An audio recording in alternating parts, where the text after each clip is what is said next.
சில நேரம் மருத்துவமனையில் இருந்து கொண்டிருக்கலாம், சில நேரம் மரண தருவாயில் இருந்து கொண்டிருக்கலாம், கடனின் உச்ச கட்டத்தில் அனைத்தும் தோல்வி என்ற நிலைமையில் இருந்து கொண்டிருக்கலாம். கர்த்தர் சொல்லுகிறார், இது நடுவிலே நான் உன்னோடு இருக்கிறேன்.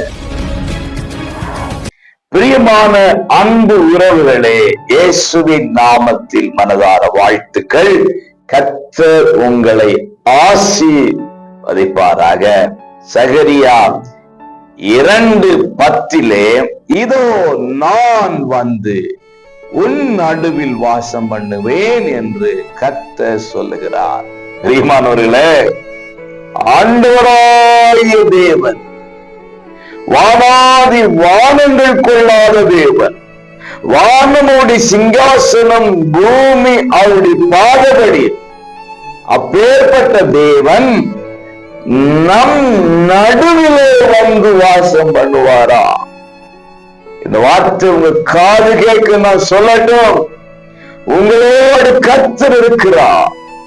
இந்த சத்தத்தை கேட்கும்போது ஒருவேளை கண்ணீரின் அனுபவமாக இருக்கலாம், ஏதோ ஒரு இழப்பில் நின்று கொண்டிருக்கலாம், ஏதோ ஒரு பறிகொடுத்த நிலைமையில் மனது பதைபதைத்துக் கொண்டிருக்கலாம், சில நேரம் மருத்துவமனையில் இருந்து கொண்டிருக்கலாம், சில நேரம் மரண தருவாயில் இருந்து கொண்டிருக்கலாம், கடனின் உச்ச கட்டத்தில் அனைத்தும் தோல்வி என்ற நிலைமையில் இருந்து கொண்டிருக்கலாம். கர்த்தர் சொல்லுகிறார், இது நடுவிலே நான் உன்னோடு இருக்கிறேன்.